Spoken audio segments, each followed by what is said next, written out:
Welcome to ലാക്ട്യൂം. ഇലക്ഷനും പരസ്പരം ചെളിവാരി എറിയലുകളും ബെറ്റിങ്ങും എല്ലാം കഴിഞ്ഞ് അങ്ങനെ ഹംദുല്ലാസ് ഇത് വൻ ഭൂരിപക്ഷത്തോടെ ജയിച്ചിട്ടാണ്. കുറെ നാളായിട്ടാണ് വീഡിയോ എല്ലാം പറഞ്ഞത്.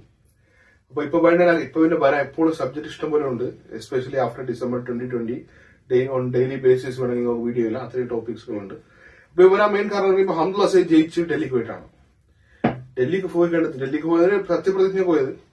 അപ്പൊ ഇപ്പൊ ഇതിൽ എന്നെ പ്രശ്നം വേണ്ടത്തേക്കും അതിപ്പോ കപ്പൽ ഡിലേ ആയതായാലും കറണ്ട് പോകേണ്ടതായാലും ഇപ്പൊ ഡേക്കലത്തിന് കറണ്ട് ഇല്ലേ, മറ്റേ അന്തരോത്ത് കറണ്ട് ഉണ്ട്. അപ്പൊ ഇതെല്ലാം എന്നെ ആയാലും എം ബി ഒടിയോ എല്ലാം ശരിയാക്കുന്നല്ലോ പന്നയില്ല എന്നുള്ള ചൊല്ലിക്കൊണ്ട് കേൾപ്പാൻ തുടങ്ങിയിട്ടാണ്.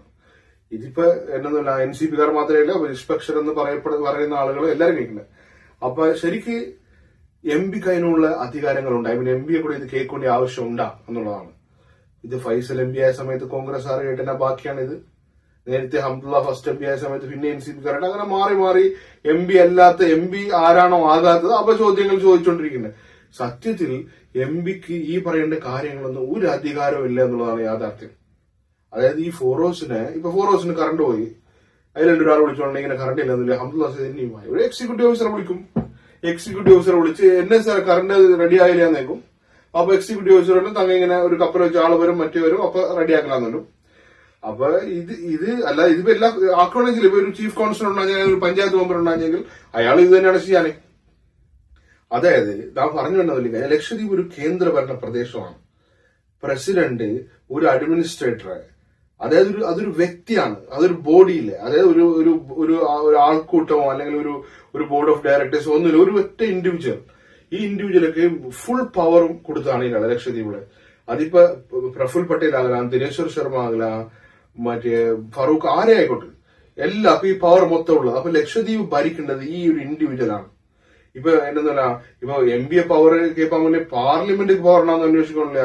കവരത്തിക്കാരനായ നസീർ KK ആഭ്യന്തര മന്ത്രാലയത്തേക്ക് ഒരു RTA ഫയൽ ചെയ്ത് അതിനുള്ള കേൾക്കുന്നത് ലക്ഷദ്വീപിലെ നിയമനിർമ്മാണത്തിൽ, അതായത് ലക്ഷദ്വീപിൽ നിയമങ്ങൾ ഉണ്ടാക്കേണ്ടത്. ഇപ്പൊ പണ്ടാരല്ലാന്റെ വിഷയം പറയണ്ടേ, ഇത്തരം നിയമങ്ങൾ നടപ്പിലാക്കേണ്ട സമയത്ത് പാർലമെന്റിക്ക് എന്തെങ്കിലും റോൾ ഉണ്ടാകാൻ നമുക്ക് എന്റെ ചോദ്യത്തിൽ കുറെ ചോദ്യങ്ങൾ കേട്ടിട്ട് ഒരു ചോദ്യം ഇതാണ്.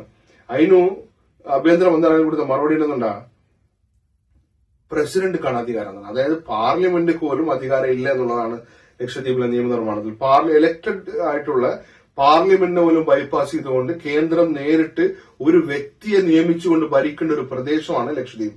ഇതിനോട് ആർക്കും സംശയമുണ്ട്. ഇത് വളരെ ഒരു ദുഃഖകരമായ ഒരു കാര്യം. 64,000 പോപ്പുലേഷൻ ഉണ്ട്, ഒരു 90% ആൾക്കാർക്ക് ഇത് ഫുഡിയില്ല. ഫുഡിയുള്ള ഉദ്യോഗസ്ഥന്മാരെങ്കിൽ ഇത് ഫുഡിയില്ലാത്ത പോലെ നടിക്കുകയും അവ രണ്ട് സൈഡിൽ നിന്ന് തമ്മിൽ മത്തിരിക്കുകയും അവളെ ട്രാൻസ്ഫറും അവളെ കാര്യങ്ങളും എല്ലാ ഉദ്യോഗസ്ഥന്മാരും എല്ലാം തന്നെ, പക്ഷെ അത് നടത്തിയെടുക്കാൻ വേണ്ടിയിട്ടുള്ള ഒരു ഉപാധിയായിട്ട് ഒരു കോക്കസ് ആയിട്ട് തന്നെ ഉപയോഗിക്കുകയും ചെയ്യില്ല. ആരെയാണോ ജയിക്കേണ്ടത് അവ ഒരു 5 കൊല്ലം മുൻതൂക്കം, അവക്ക് ഒരു 5 കൊല്ലം മുൻതൂക്കം കിട്ടും. അതാണ് അവളൊരു കണക്കൂട്ടൽ. അപ്പൊ ഇങ്ങനത്തെ ഒരു സിസ്റ്റമാണ് ലക്ഷദ്വീപ് നിലനിൽക്കേണ്ടത്. അതായത് അപ്പൊ MPക്ക് തന്നെ അധികാരം, MPക്ക് ലക്ഷദ്വീപിലെ ആഭ്യന്തര കാര്യങ്ങൾ ഒരു അധികാരമില്ല. അതായത് MPയെ തെരഞ്ഞെടുത്ത് പാർലമെന്റിലേക്ക് വിടുന്ന എന്നൊരു ചോദ്യം അപ്പൊ നിങ്ങളുടെ മനസ്സിൽ വരും. MPയെ തെരഞ്ഞെടുത്തുകൊണ്ട് ലക്ഷദ്വീപിലുള്ള കാര്യങ്ങൾ നോക്കാൻ വേണ്ടിയില്ലേ? പാർലമെന്റ് പാസ്സാക്കുന്ന നിയമങ്ങൾ, പാർലമെന്റ് നടത്തുന്ന നിയമനിർമ്മാണങ്ങൾ വോട്ട് ചെയ്യുക എന്നുള്ളതാണ് MPയെ പവറുള്ളത്. അപ്പൊ 0 അവറിലെല്ലാം ലക്ഷദ്വീപിലെ കാര്യങ്ങൾ പറയേണ്ടതുകൊണ്ട് ഗുണമില്ല എന്ന് കേട്ടാൽ വലിയ കാര്യമൊന്നുമില്ലേ? അങ്ങനെയെങ്കിൽ ഇപ്പൊ കഴിഞ്ഞ ഇപ്പൊ മുൻ MP PP മുഹമ്മദ് ഫൈസല് ഉയർത്താത്ത വിഷയങ്ങളില്ലല്ലോ ലക്ഷദ്വീപിനെ പറ്റിയുള്ള. അതിനെപ്പറ്റി എത്ര കാര്യങ്ങൾ നടത്തുന്നത്, ഫോളോ അപ്പും പേപ്പറിന്റെ വന്നതിൽ ബാധിക്കില്ല, സമ്മർദ്ദം ചെലുത്തിയിരുന്ന ലക്ഷ്യമില്ല. പക്ഷെ പ്രാക്ടിക്കലി വേണ്ട സമയത്ത് MPക്ക് ഒരുപാട് പരിമിതികളുണ്ട്. MPക്ക് ലക്ഷദ്വീപിലെ ലോക്കൽ അഫയേഴ്സിൽ അധികാരം ഏതുവരെ എന്നല്ലി കഴിഞ്ഞാൽ ലക്ഷദ്വീപിക്ക് കേന്ദ്ര സർക്കാർ എല്ലാ കൊല്ലവും ഒരു ഏകദേശം 1300 കോടി ഉറുപ്പ്യ കൊടുക്കും. ഈ 1300 കോടി ഉറുപ്പ്യ ഓടക്കല്ലാണ് ചിലവാക്കേണ്ടത്, തങ്ങൾക്ക് എങ്ങനെയാണ് ചിലവാക്കേണ്ടതെങ്കിൽ ഒരു ഡിമാൻഡ് നേരത്തെ ഈ കൊടുക്കും. ഈ ബഡ്ജറ്റ് പാസ്സാക്കാൻ മുന്നേ പാർലമെന്റിലേക്ക്, ഈ പാർലമെന്റിലേക്ക് ബഡ്ജറ്റ് പാസ്സാക്കാൻ മുന്നേ കൊടുക്കുന്ന ഡിമാൻഡ് എന്തെല്ലാം നമുക്ക് വേണ്ടിയത് എന്ന് ചർച്ച ചെയ്യാൻ വേണ്ടി ഒരു മീറ്റിംഗ് വിളിക്കും. ആ മീറ്റിംഗിന് ബഡ്ജറ്റ് മീറ്റിംഗ് എന്നാണ് മുന്നേ അത് പ്ലാൻ മീറ്റിംഗ് ആണ്, അതിന് അഫെയർ. അപ്പൊ ഈ ബഡ്ജറ്റ് മീറ്റിംഗിൽ പോലും ഒരു ഇലക്ടഡ് റെപ്രസെന്റേറ്റീവ് പോലും ഇല്ല. ഹിന്ദിക്കാരോ കേരളക്കാരോ ആയിട്ടുള്ള വളരെ ലക്ഷദ്വീപായിട്ടെല്ലാം വലിയ ടെറൈനുമായിട്ടുള്ള വലിയ ഐഡിയ ഇല്ലാത്ത ആളുകളാണ്, പുറത്തുള്ള ആൾക്കാരാണ് അത് ചെയ്യേണ്ടത്. അപ്പൊ പിന്നെ അവളെ കഴിവനുസരിച്ച് അവ പഠിച്ച് അവ ചെയ്ത് അത് നടത്തിക്കൊണ്ടുപോകണ്ടേ, അല്ലാതെ നമ്മ ഇലക്ഷൻ മെമ്പേഴ്സ് ആഭ്യന്തര കാര്യങ്ങളിൽ റോളം പറ്റില്ല. അപ്പൊ ഇങ്ങനത്തെ ഒരു സാഹചര്യത്തിൽ ഈ ഒരു MPക്ക് വേണ്ടി തമ്മിലടിച്ച് ബെയിലിയും കെത്തിച്ച് മറ്റേ എന്നങ്ങളുടെ ഫിരെ ആക്രമിച്ചല്ലെന്നോ തമ്മിൽ കാട്ടിന ഈ നാടകങ്ങളില്ല ഈ 2024 തുടർന്ന് നടന്നതിൽ വളരെ ലജ്ജാകരമാണ്. അതിനാവശ്യമില്ലേ? ഇത് രണ്ടു വിഭാഗമായി തിരിഞ്ഞ് നമ്മ പ്രസ്റ്റീജ് ഇഷ്യൂനെ പുറത്ത് ഒരു MPയെ തെരഞ്ഞെടുക്കണമെങ്കിലും ഈ MP അധികാരം 0 ആണ്, എസ്പെഷ്യലി പ്രതിപക്ഷത്തിൽ ഉള്ള സമയത്ത്. ഇപ്പൊ ഈ പറയപ്പെടുന്ന തെരഞ്ഞെടുക്കപ്പെട്ട 2 MP ജയിച്ചെടുക്കലും പ്രതിപക്ഷത്തിന് തന്നെ ഉണ്ടാകാൻ. അപ്പൊ ഇനിയിപ്പോ എന്താണ് പിന്നെ പരിഹാരം എന്നുള്ളതാണ്.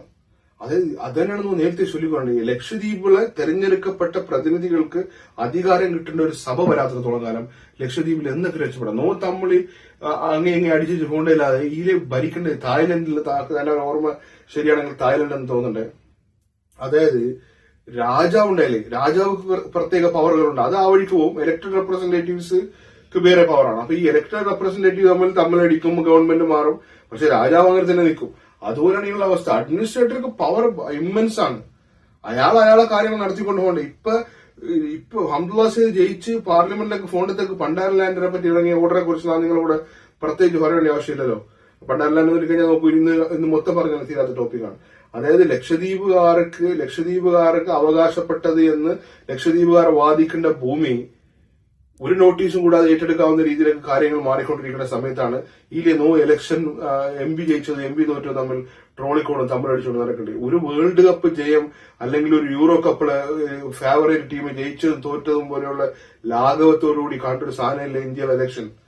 ശരിക്കും ഈ MP ഇലക്ഷനിൽ പങ്കാളികളാവുന്നതിലൂടെ നോക്കൊരു തോന്നൽ വേണ്ടിയാണ് നോളും ഈ ജനാധിപത്യ പ്രക്രിയ ഭാഗമാണെന്ന്. ഒരിക്കലും അതിനാ ഭാഗമില്ല.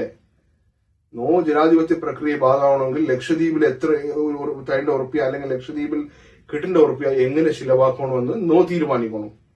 അപ്പോഴാണ് ജനാധിപത്യ പ്രോസസ്സിന്റെ ഭാഗമാണ്. ഇനിയെങ്കിലും ഈ കക്ഷി രാഷ്ട്രീയം തിരിഞ്ഞ് തമ്മിലടിയാതെ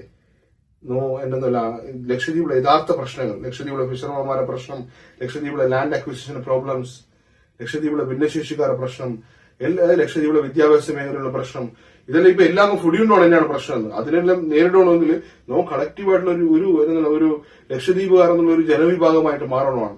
ഈ മുഖ്യധാര രാഷ്ട്രീയ പാർട്ടികൾ മാറി ചിന്തിച്ചില്ലെങ്കിൽ എപ്പോഴും എല്ലാ ഇലക്ഷനുക്കും തോറ്റുകൊണ്ട ഒരു ജനവിഭാഗം ലക്ഷദ്വീപുകാരിലെ പൊതുജനങ്ങളാണ്. അതായത് സ്വന്തം കിടപ്പാട് ഇടിപ്പാൻ വേണ്ടി നോട്ടീസ് കിട്ടിയാൽ നോട്ടീസിന്റെ ഒക്കെ വെച്ചുകൊണ്ട് DC ഓഫീസിനെ തിണ്ണതിരങ്ങുന്ന കുറെ ആളുകൾ ഇപ്പൊ ലക്ഷദ്വീപിലുണ്ട്. അപ്പൊ ആരും ഈ ഇലക്ഷനിൽ ജയിച്ചാല് ഈ ഇലക്ഷനിൽ ജയിച്ചത് കുറെ ആൾക്കാരെ ഈഗോയും കാര്യങ്ങളും മറ്റേ അവളെ പ്രസ്റ്റീജ് നിലനിർത്താനുള്ള യുദ്ധത്തിലാണ് ജയിച്ചിരിക്കുന്നത്. അല്ലാതെ ലക്ഷദ്വീപിലേക്ക് ജയിക്കണമെങ്കിൽ ലക്ഷദ്വീപിലെ കാര്യങ്ങൾ ഇടപെടാൻ പറ്റിയ അധികാരങ്ങളുള്ള ഒരു സഭ അല്ലെങ്കിൽ പ്രതിനിധികൾ ഉണ്ടാവണം. മർഹൂം PM സെയ്ദും മർഹൂം ഡോക്ടർ കോയും ആവശ്യപ്പെട്ട തെളിവുകൾ നോക്കുന്നുണ്ട് ഈ മിനി അസംബ്ലിക്കെല്ലാം വേണ്ടി. പക്ഷെ ഇപ്പൊ അത് വേണ്ട. ഇലക്ഷനിൽ ഒരിക്കൽ പോലും മിനി അസംബ്ലിയോ ബാക്കിയുള്ള കാര്യങ്ങളോ തെരഞ്ഞെടുപ്പ് പ്രചരണ ആയുധമാക്കി കൊണ്ടുവരാനോ അത് തമ്മിൽ ചർച്ച ചെയ്യാനോ ഇല്ല. ഇപ്പോഴും അങ്ങനെ ട്രോളിക്കൊണ്ട് നടക്കുന്നതാണ്. അപ്പൊ ഇത് ഇപ്പൊ ഈ ലക്ഷദ്വീപിലെ ഈ ഒരു സാഹചര്യത്തിൽ മാറി ചിന്തിച്ചില്ലെങ്കിൽ പിന്നെ പേര് രക്ഷയില്ല. വളരെ കളക്റ്റീവായിട്ടുള്ള ഒരു മൂവ്മെന്റ് ലക്ഷദ്വീപിൽ നടന്നില്ലെന്നുണ്ടെങ്കിൽ ഈ ട്രോളിക്കൊണ്ടതായിക്കൊണ്ടേലും കാലിനടിയുള്ള മണ്ണ് പോയി പോകുന്ന കാര്യത്തിൽ യാതൊരു സംശയമില്ല. ഇതിപ്പോ ഇതിപ്പോ നായങ്ങനെ ഒരു വീഡിയോ ചെയ്തുകൊണ്ട് നാളെ എല്ലാ ഭക്തന്മാരും മറ്റേ പ്രബുദ്ധരായ പൗരന്മാരായി മാറിപ്പോകുന്ന അഭിപ്രായമില്ല. എന്നാലും പറയേണ്ടിയ സമയത്ത് പറയണില്ല. ഇനിയിപ്പോ പറയാം.